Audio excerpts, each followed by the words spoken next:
welcome to our YouTube channel. Di sini saya membuat video untuk tugas pengantar ilmu hukum dari Pak Erwin. Nah, sebelum itu ada pepatah berkata, tak kenal maka tak sayang. Maka perkenalkanlah, nama saya Nabila Amira Najwa dan teman saya Najwa Aisyah Fitri. Nah, kita mau ngapain Najwa? Jadi kita akan ngejelasin materi yang berjudul sumber-sumber hukum. Tapi mana ya teman kita satu lagi? Mana ya? Tadi kan penjelasannya tentang sumber-sumber hukum ya. Apa sih sumber hukum itu? Bagaimana kalau kita tanya Fatan? Fatan! Apa? Tahu nggak apa itu sumber hukum? Sumber hukum? Ya. Sumber hukum itu segala sesuatu yang berisi aturan yang sifatnya mengikat atau memaksa. Tapi sumber hukum itu terbagi atas dua. Apa aja itu tuh? Sumber hukum formil dan sumber hukum material. Tahu nggak kamu penjelasannya? Mending kita diskusikan sama Najwa aja. Boleh juga. Boleh? Yuk, Ayo. kita duduk. Yo guys, guys. balik lagi bersama kami. Nah, Najwa mana ya? Tadi kan kita ngomongin sumber hukum. Oh iya, tadi kita mau diskusi bareng Najwa ya? Ya, Kita panggil Najwa aja yuk. boleh. Najwa! Iya. Nah, Najwa, aku mau nanya nih, apa tuh? Kan sumber hukum terbagi menjadi dua ya? Iya. Sumber hukum Material dan formil. Nah, itu dia. Nah, jadi sumber hukum formil itu adalah sumber hukum yang asal ditemukannya hukum-hukum positif yang di dalamnya terdapat bentuk-bentuk peraturan. Contoh-contoh sumber formil itu apa sih? Aku tahu. Apa? Nah, sumber hukum formil pertama ada undang-undang, yang kedua ada kebiasaan, yang ketiga ada jurisprudensi, yang keempat ada traktat, dan yang terakhir kelima adalah doktrin. Nah, tapi kan tadi itu kita bilang sumber hukum itu ada dua nih. Ya. Yang pertama sumber hukum formil dan yang kedua sumber hukum material. Kita udah ngejelasin sumber hukum formil nih tadi. Nah, kalau sumber hukum material itu apa ya? Aku tahu. Apa Nah, kalau sumber hukum material itu adalah segala sesuatu yang dapat diambil sebagai materi hukum atau merupakan faktor yang dapat membantu pembentukan hukum.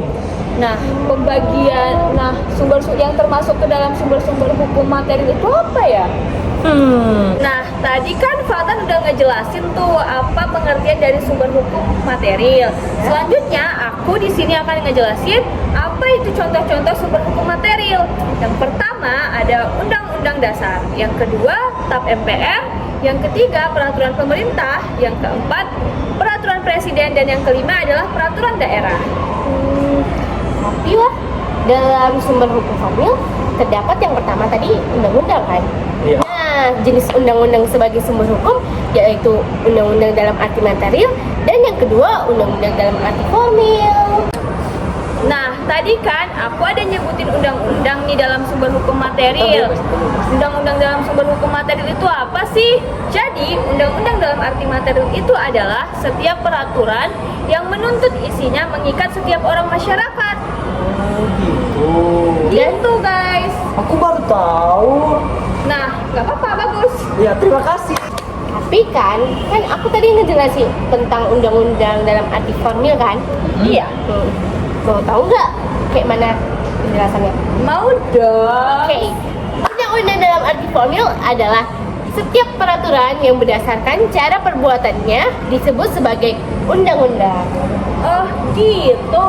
Jadi, abis ini kita lanjut ke kebiasaan kan? Oh, Fatan tahu nggak apa itu kebiasaan? Tahu. Nah, kalau kebiasaan itu adalah perilaku yang dilakukan secara berulang-ulang tanpa melalui proses berpikir. Nah, syarat-syaratnya apa aja ya kan? Syarat-syaratnya itu ada 3. Yang pertama, dilakukan secara berulang-ulang untuk waktu yang cukup lama. Yang kedua, ada keyakinan umum bahwa perbuatan tersebut merupakan suatu kewajiban. Dan yang ketiga, ada akibat hukum yang timbul jika kebiasaan itu dilanggar. Nah, tadi kan kita udah bahas kebiasaan. Ya. Lalu, kalau jurisprudensi itu apa? Jadi, jurisprudensi itu adalah setiap keputusan hakim atau pengadilan yang telah mempunyai kekuatan hukum tetap. Habis itu, kita ngebahas traktat kan? Traktat itu apa sih, Bil? Kalau traktat itu adalah perjanjian antar negara yang terdiri dari traktat bilateral dan traktat multilateral. Oh, aku tahu itu. Kalau traktat bilateral itu perjanjian di antara dua negara. Nah, kalau multilateral itu perjanjian antar banyak negara. Lebih dari dua gitu Iya, ya? benar. Oh iya mengerti. Kalau contohnya yang bilateral itu adalah perbatasan kelautan. Contoh kayak Indonesia dengan Malaysia. Oh, iya. Itu udah traktat bilateral. Lalu kalau traktat multilateral itu contohnya kayak ASEAN, terus PBB. iya. Nah, itu. Oke deh. Nah yang terakhir kan doktrin ya? Iya.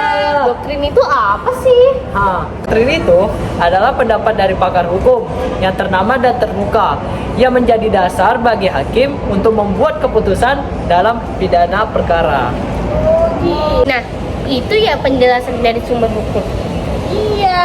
Banyak juga ya pengetahuan dari kalian. Iya, semoga yang nonton juga bisa ambil manfaatnya ya. Ya, Kami mohon maaf.